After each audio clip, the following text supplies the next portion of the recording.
ഓം ശ്രീ ഗുരുഭ്യോ നമഃ.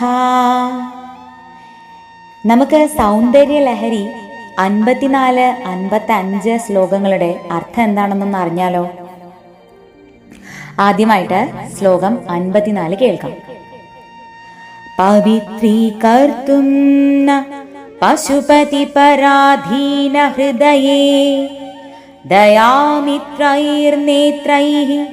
അരുണധവളാ ശ്യാമരുചിഭിः നദ ശോണോ ഗംഗാ തപനതനയേതി ധ്രുവമമും ത്രയാണാം തീർത്ഥാനാം ഉപനയസി സംഭേദ മനഘം.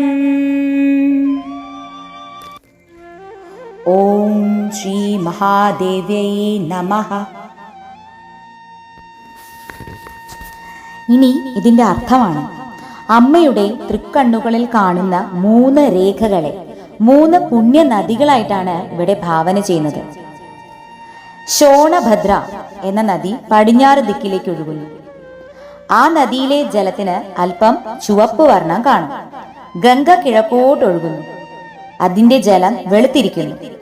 ശുദ്ധജലം യമുനയും കിഴക്കോട്ടാണ് ഒഴുകുന്നത്. വെള്ളത്തിന് അല്പം കറുപ്പ് നിറമുണ്ട്. അതുകൊണ്ട് തൃക്കണ്ണിലെ ഈ 3 രേഖകളെ ഈ നദികളാണെന്ന് ഉപമിച്ചിട്ട് ഗംഗയും യമുനയും കിഴക്കോട്ട് ഒഴുകുന്നതിനാൽ സംഗമം സാധ്യമാണ്.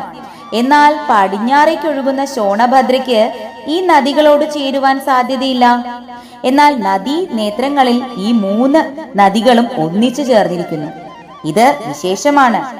ദേവിയുടെ കടാക്ഷാമൃതം ലഭിച്ചാൽ ഈ പുണ്യ നദികളിൽ സ്നാനം ചെയ്ത ഫലവും ലഭിക്കുന്നു. ദേവിയുടെ കടാക്ഷ മാത്രയിൽ തന്നെ മനുഷ്യർ പരമ പവിത്രരായിത്തീരുന്നു. ഇതാണ് ഈ ശ്ലോകത്തിന്റെ അർത്ഥം. ഇനി 55-ാമത്തെ ശ്ലോകം. നിമേഷോന്മേഷാഭ്യാം പ്രളയമുദയം യാതി ജഗതി തവേത്യാഹു സന്തോ ധരണിധര രാജന്യതനയേ ത്വദുന്മേഷാജാതം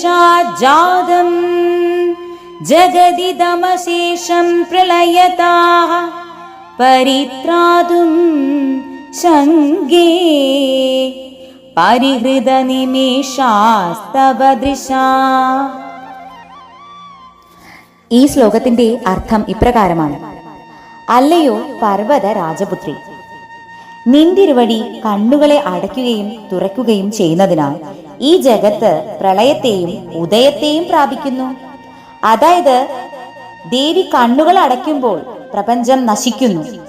ദേവിയുടെ കണ്ണു തുറക്കുമ്പോൾ സൃഷ്ടി സംഭവിക്കുന്നു എന്ന് വേദവ്യാസാദി സൽ പുരുഷന്മാർ പറയുന്നു.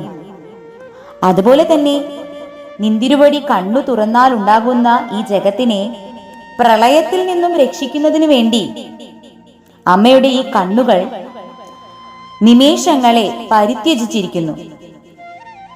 ദേവന്മാർക്ക് നിമേഷമില്ലായ്മ എന്ന സ്വഭാവം ഉണ്ടാകുന്നു. പരദേവതയുടെ സ്വഭാവസിദ്ധമായ നിമേഷമില്ലായ്മയെ ജഗത് സംരക്ഷണാർത്ഥത്വേന ഉൽപ്രേക്ഷിക്കുന്നു. അതായത് സ്വപ്നം കാണുമ്പോൾ അത് തീരുന്നതുവരെ അതിൽ കാണുന്നതൊക്കെ നമുക്ക് സത്യമായിട്ട് തോന്നുന്നു. എന്നാൽ ഉണർന്നാൽ എല്ലാം മിഥ്യയായിരുന്നു എന്ന് നമ്മൾ മനസ്സിലാക്കുന്നു. സ്വപ്ന ദൃഷ്ടിയായിരുന്നപ്പോൾ ഉണ്ടായതാണ് അവയെല്ലാം. ഉണർന്നതോടെ അവയെല്ലാം മാഞ്ഞും പോയി. അതുപോലെ ദേവി തൃക്കണ്ണ് തുറന്നാൽ എല്ലാം സൃഷ്ടിക്കപ്പെടുന്നു. ദേവിയുടെ തൃക്കണ്ണ് അടച്ചാൽ എല്ലാം പ്രളയത്തിൽ ലയിക്കുന്നു. ലളിതാ സഹസ്രനാമത്തിൽ ഇത് ഉന്മേഷ നിമിഷോത്പന്ന വിപന്ന ഭുവനാവല്യേ എന്ന് കാണുന്നു. വേദാന്ത ശാസ്ത്രത്തിൽ ഇതിനെ ദൃഷ്ടി സൃഷ്ടിവാദം എന്നും പറയുന്നു. ഇങ്ങനെ സൃഷ്ടിക്കപ്പെട്ട ലോകം നശിക്കാതിരിക്കാൻ വേണ്ടി ദേവി ഇമകൾ അടയ്ക്കാതെ സദാ ജാഗരൂകയായി വർത്തിക്കുന്നു. അമ്മേ, അവിടുത്തെ കടാക്ഷ വീക്ഷണങ്ങൾ സദാ ഞങ്ങളിൽ പതിയണേ. അമ്മയുടെ തൃപ്പാദങ്ങളിൽ ഞങ്ങൾ ഇതാ നമസ്കരിക്കുന്നു. സർവം ശ്രീ ജഗദംബാർപ്പണമസ്തു.